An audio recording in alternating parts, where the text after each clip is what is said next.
In this video, we will talk about the first era of church history, the Apostolic Age. And doesn't that make sense? Apostolic, from apostles. You'll notice in your reading that after Pentecost, or the book of Acts, all the people that were formerly called disciples, literally learners, are now called apostles. Because remember, the wind blew on them all. They all received the power. We've talked about the beginnings of the early church, principally by Christianity's greatest evangelist and writer, Paul. After Paul's death and concurrent with his life, all the apostles of Jesus, the former disciples or learners, each in turn went and proselytized around the Mediterranean basin. Mark went south to modern-day Egypt, the Coptic Church. We know Peter went north all the way to Rome and so forth. And all the apostles were harassed, martyred, that is, killed for their faith. You might even remember our discussion on John on the penal island of Patmos, where he was put as a prisoner. The beginning of the early church in the Apostolic Age is not pretty. They were harassed, principally by Rome. Rome, remember, was this monolithic political presence, and they enforced the imperial cult. They believed that Caesar was of a demigod status, and any Roman soldier could stop you on the street and force you to do homage to Caesar.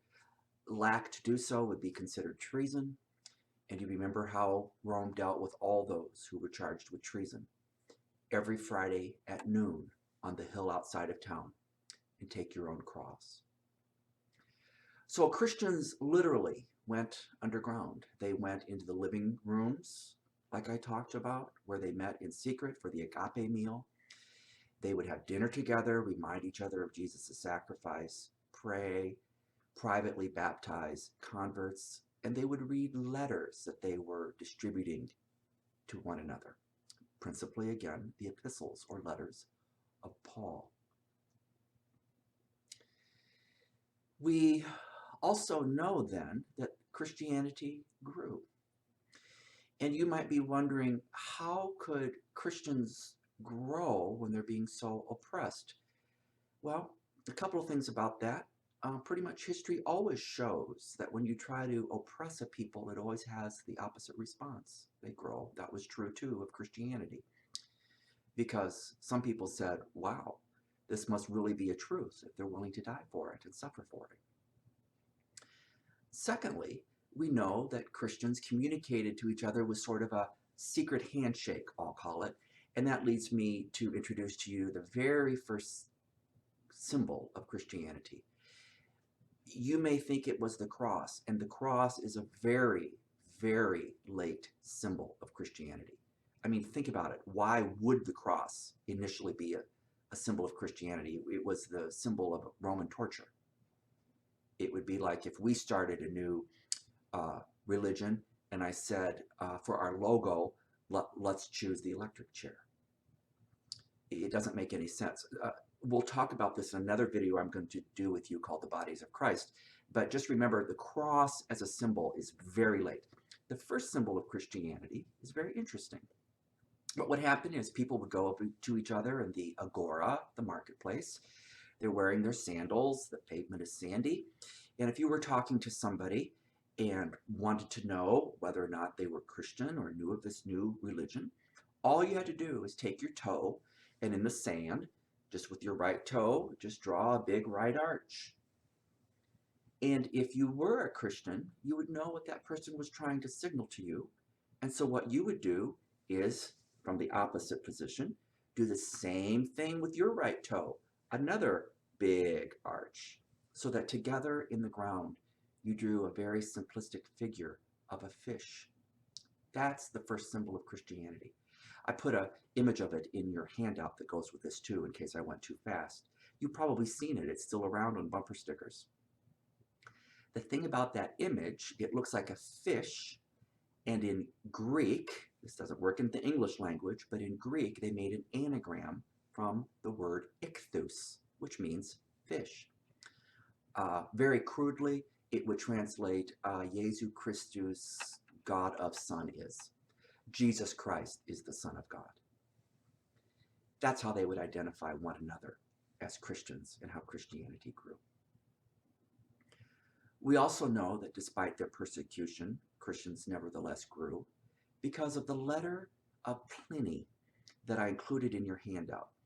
Now, this is an extraordinary piece of evidence on a number of levels. First, it comes from about 111, 113, so we're about a generation after Jesus had ascended and died. Rome has divvied itself up in different provinces, and each province has a governor. And here we have in Asia Minor a governor by the name of Pliny. And we know the very reason that he had to write a letter to Trajan IV tells us that Christians were enough of a population that he had to do something. And here was his problem.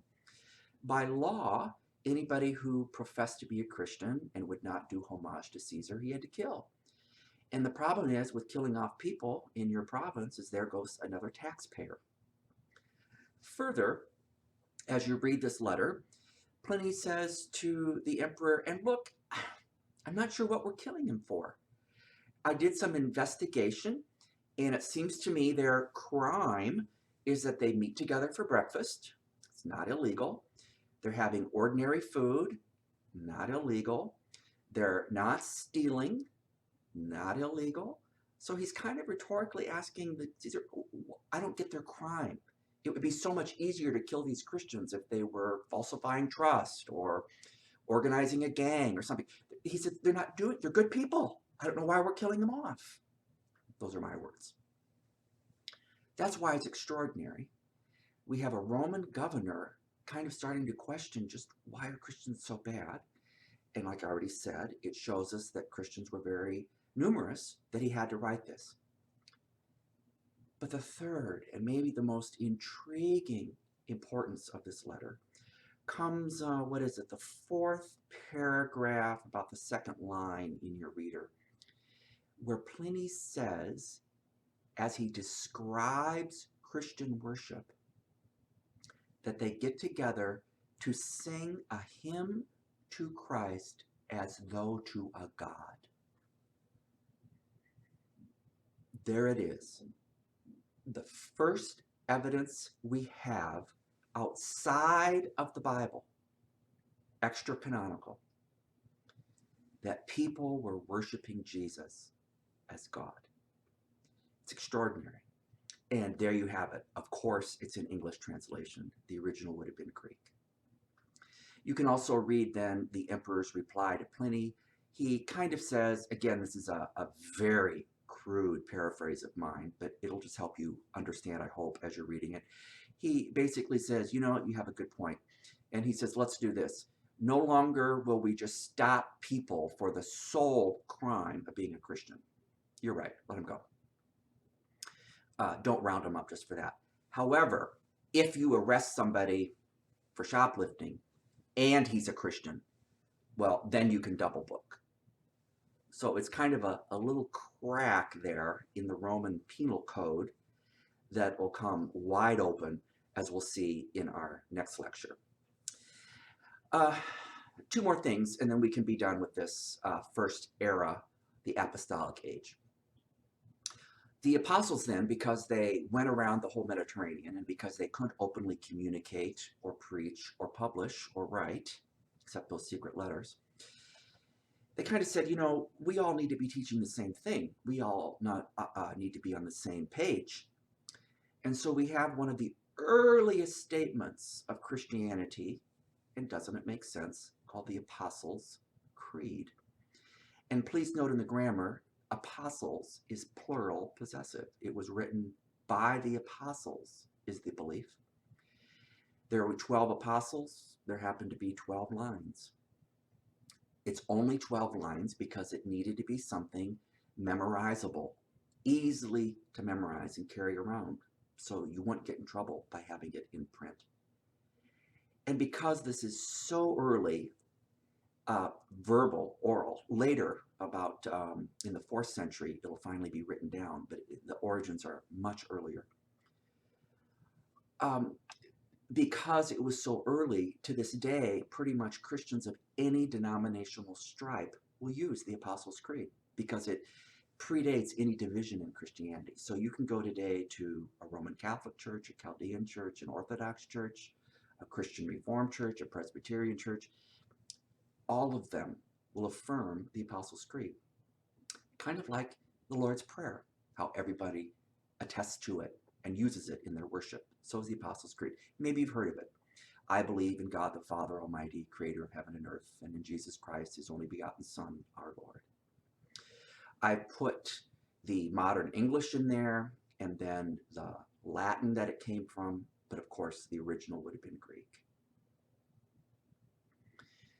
The final thing I want to say then introduces us very briefly to the second era of church history, which is the Desert Fathers.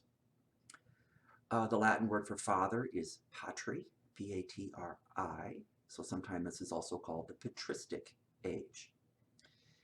Doesn't it make sense to you that if you were a 1st century Christian and you were being harassed by Rome, and the Roman soldiers pretty much congregated in the heavily populated areas, Jerusalem, Damascus, Alexandria, well, you could escape the harassment, right, by moving to the desert. It's not that Rome's jurisdiction didn't control you in the desert. It's just that you were less likely to run into a Roman soldier in the desert. So many people fled to the desert. There, some of them lived alone, or mono, one, the origin of our word monk. They could pray. They could live in communities. They could talk, argue, theologize, and publish. Those are the era that we call the Desert Fathers, or the Patristics. All of that will set the stage for my next era of church history that we'll talk about, and that is the conversion of Constantine. Imagine everything I told you, all the persecution from Rome, all the power tripping they were doing, all the enforcement of the imperial cult. But what if I told you, what would happen, do you think, if a Roman Caesar became a Christian? Wouldn't that be world game changer? Way up there maybe with the Industrial Revolution, the birth of Jesus, and the Protestant Reformation? Yeah. And that's exactly what happened.